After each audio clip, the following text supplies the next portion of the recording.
Hello mes foodies, bienvenue dans mon émission Food de Chefto. Chefto c'est moi.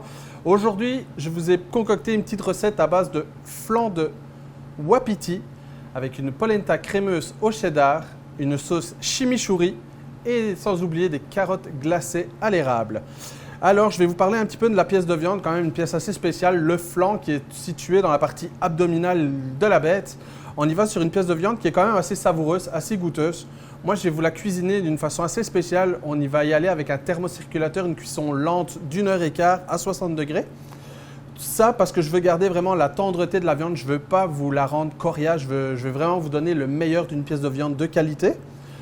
Donc, on va y aller avec ça. Je vais vous parler aussi de la ferme, qui est la ferme Les Wapitis des Beauprés, qui est située à Aston Junction.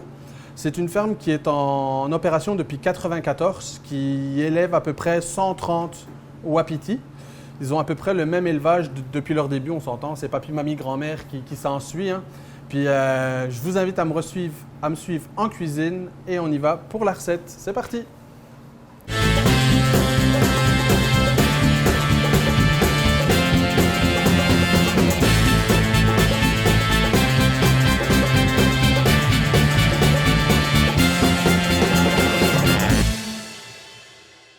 On va commencer, la première étape va être de préparer notre pièce de viande. Donc, si comme moi vous avez de la chance, vous avez un boucher formidable qui vous amène déjà votre pièce toute prête. Donc là, on a vraiment le steak de flan au complet. Moi ici, ce que je vais vous proposer, c'est d'innover avec une cuisson basse température, une cuisson sous vide. Pour ce faire, on va avoir besoin d'arroser notre pièce de viande d'huile d'olive, du poivre, un petit peu de sel, on la retourne, on fait la même chose, de l'huile d'olive, poivre, le sel. Ici, j'ai le sac sous vide, on prend la bête et on la glisse dedans. Rendu là, on va se prendre une bonne gousse d'ail, on l'écrase, on n'a vraiment pas besoin de retirer la peau, belle brindille de thym, une belle noix de beurre. Donc vous voyez, c'est un peu comme tout le monde à la maison. Vous pouvez avoir, c'est Food Saver, c'est une machine qu'on achète pour la maison. Donc j'y vais vraiment pour vous le montrer comme si on était à la maison. Et on met sous vide. Donc, voici, après avoir mis notre viande sous vide, avec le beurre, l'ail, le thym, l'assaisonnement, on va aller le mettre dans un thermocirculateur. Donc le thermocirculateur est une machine qui va amener un contenant d'eau à une température désirée. Ici, on va y aller à 60 degrés Celsius. On va plonger notre viande dedans pendant 1h15. On va avoir une cuisson uniforme.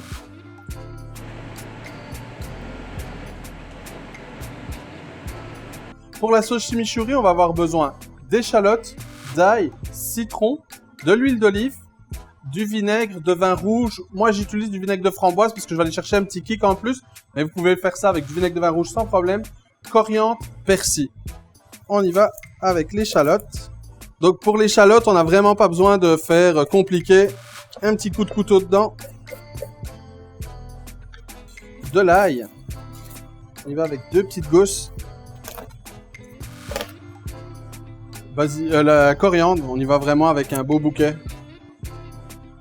Le persil, c'est vraiment l'herbe qu'on va mettre le plus. Le persil, comme je vous ai dit, c'est ce qu'on va mettre le plus.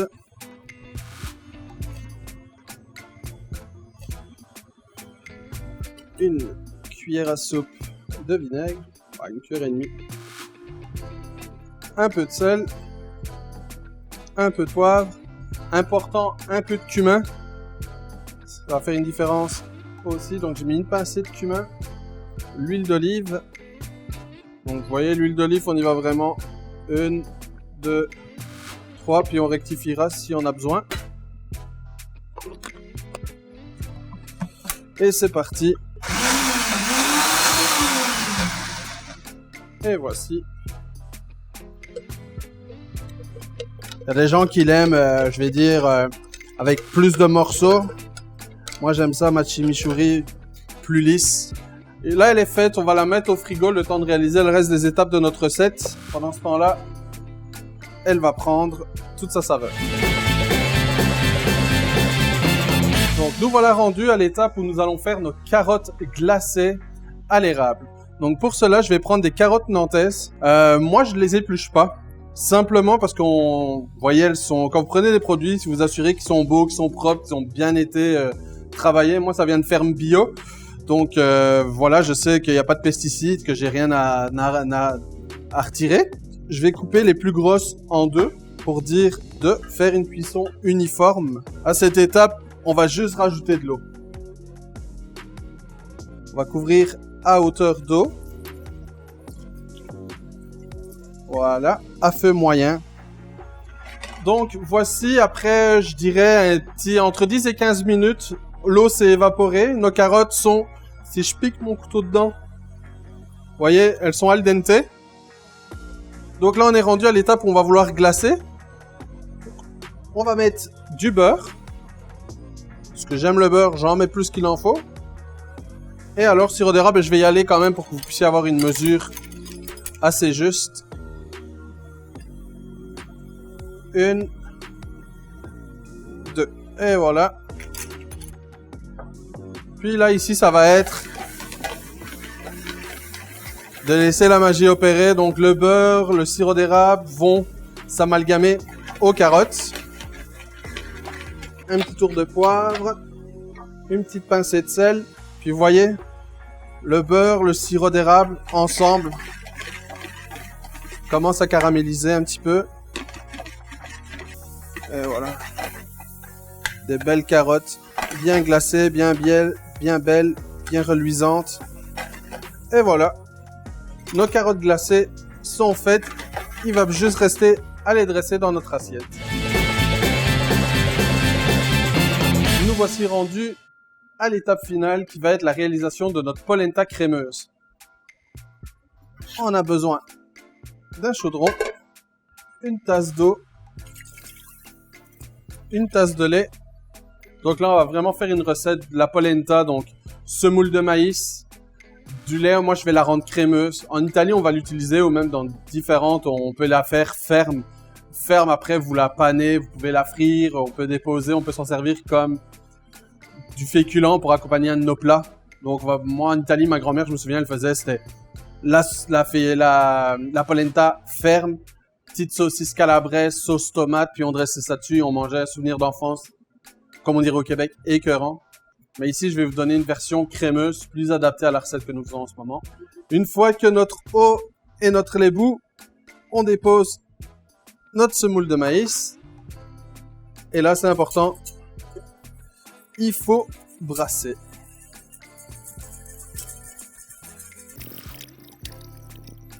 Un peu de sel.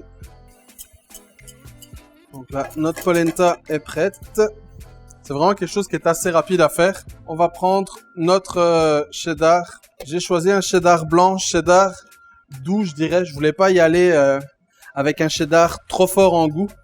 Donc voici la texture qu'on veut. On veut quelque chose qui est quand même assez, je vais dire, crémeux. N'hésitez pas, si vous voyez que ça a tendance à trop solidifier, c'est quand même du fromage qu'on a rajouté avec la semoule de maïs.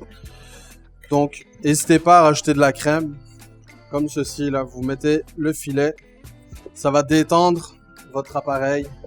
Voici le résultat recherché pour notre polenta au cheddar. Maintenant, il va nous rester à finaliser la dernière étape, qui va être le marquage de notre pièce de flan de wapiti. Donc pour cela, on va avoir besoin d'une poêle, d'huile d'olive et d'un peu de beurre.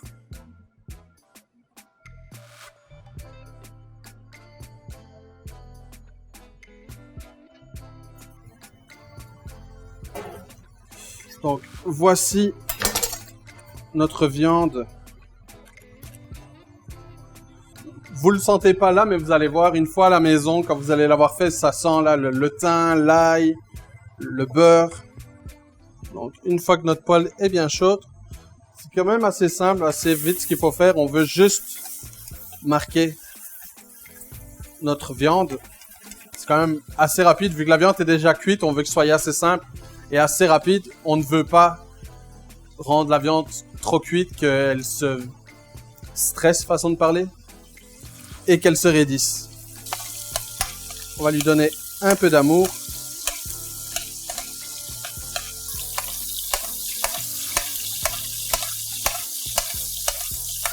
Donc, voici notre pièce de viande cuite. On la ramène sur notre planche. Notre pièce de viande, elle est là, elle est prête. Moi, pour dresser notre assiette, ce que je vais faire, c'est que je vais trancher la pièce de viande.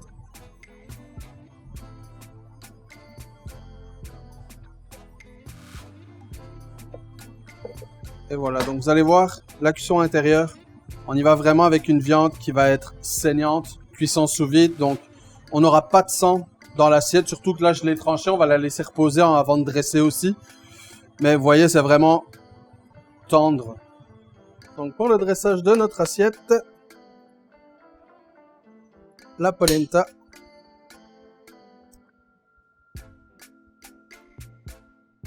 Nos carottes glacées.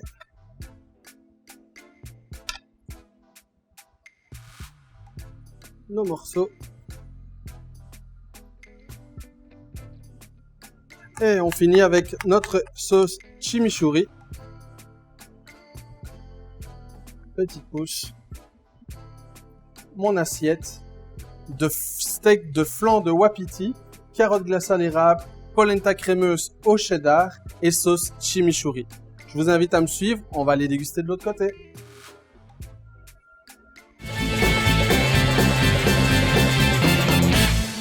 Salut ma belle Suzette! Suzy! Content que tu sois là. Ouh! Que c'est beau!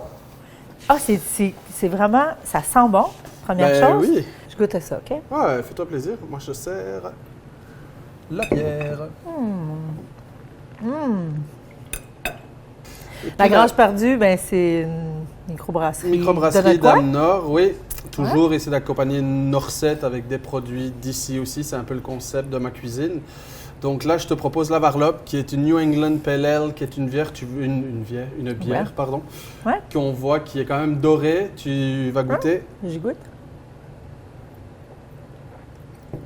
C'est assez exotique. Ça a quand même des notes assez exotiques en bouche. Ça se marie bien. Je pense que oui, Ouais. mais c'est toi qui vas goûter le tout se puis tu vas marie nous très dire bien. si ça vaut la peine, mon mariage était bon ou pas. C'est succulent. Et là, je vais goûter à ton chimichurri. Chimichurri, vas-y, fais-toi plaisir. Chimichurri.